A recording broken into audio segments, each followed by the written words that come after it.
So this was a new Accelerator pedal. It's by Standard, so name brand. Even though this says Flasher intermittent, this is the box that the pedal came in. So it's by Standard, it's a name brand. Okay, so I'm gonna remove this metal panel here. You can see the bottom of it, just for easier access. So it has 4 screws, 3 are already out.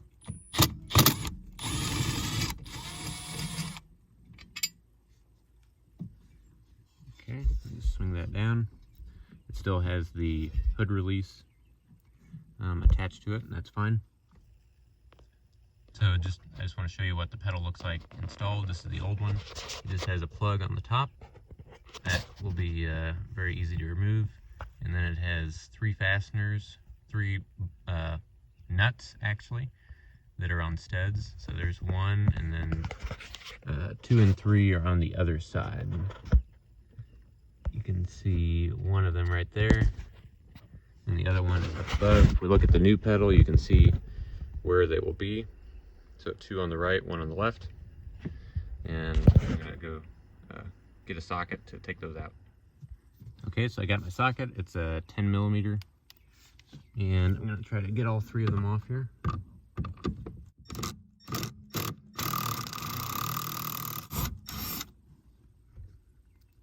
So it's a little nut with a captured washer on it, not a flange nut.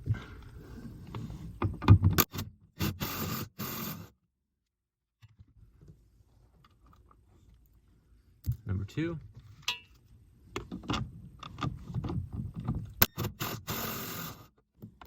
Number 3.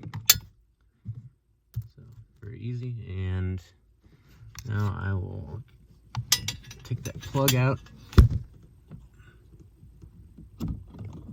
Oh, it came right out. There we go. So there's the old pedal. So Ford Motor Company 8S4A-9F836-AA. I'll take a picture of it later and show you. So here's the old one, here's the new one. You see they look pretty much identical, except for the Ford sticker. So just over 10 years newer. Just slides right on, which is perfect. That's what we want. These nuts are very clean, so I'm not going to put any lubricant on them. It should not be necessary. And I definitely do not want them coming loose. So all the more reason not to put any lubricant on them. But if they were at all rusty, I would put lubricant on them. I'm just going to tighten them up a little bit. Not pull it up tight yet. Need to get this last one on. I'm just reaching back there blindly, feeling for the screw. I think I was able to get it started there.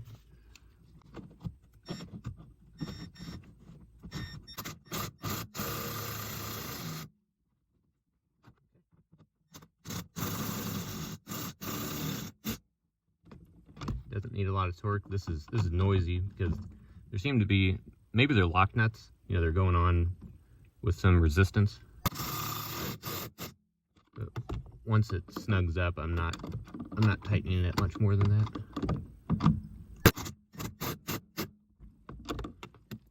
Okay, make sure there's no wiggle in it. No wiggle at all. Pedal feels good. I'll put the connector back on. Just gonna check. I'm gonna check the contacts in the old one.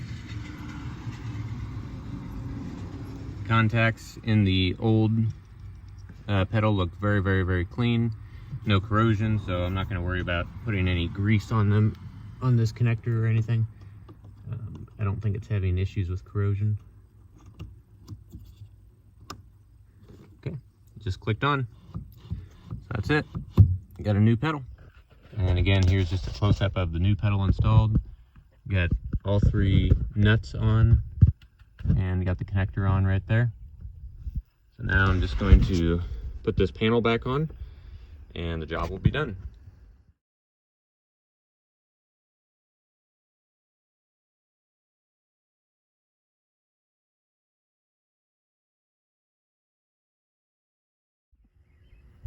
Starting a few weeks ago, my 2009 Ford Focus started having intermittent power issues, kind of a surging feeling going down the road at times, and I continue to try to diagnose the issue, and I've gotten to the point of just getting parts and replacing parts that it probably wouldn't hurt to replace anyway on a car with 160 or going on 170,000 miles. So this is kind of the second thing I'm going to try. The first thing was the spring that returns the clutch pedal to the up position, and the second thing here is going to be a new accelerator pedal. So the clutch pedal spring, that might have seemed unrelated, but that was a problem, or that was a solution that somebody encountered online. So I tried that because I did have a broken spring, return spring on the clutch pedal. So now the next thing is something that probably makes more sense, and that's to replace the accelerator pedal. But in my diagnostic work so far, I've never actually found a problem with the accelerator pedal. I've never been able to prove that there's any issue with it, even though the car does surge. I think it's something else, but that is this is a pretty easy thing to swap out, so we're going to do that. So again, this is sort of a shot in the dark to see if it fixes my issue with surging going down the road, because it is somehow related to throttle, I believe, because I can give it, if I feel like I'm losing power, I can give it more throttle, and eventually, or I can push the pedal further, and eventually the car will speed up. But it's like there's a dead zone where for a moment you push the pedal and nothing happens, and you just have to push it further before something happens. But when I've checked the pedal with a scan tool, it seems like I'm getting good feedback from the pedal. So it might be something on the engine side of the throttle system, but I'm going to start with the pedal and work my way towards the engine. So here's hoping it helps, or helps you.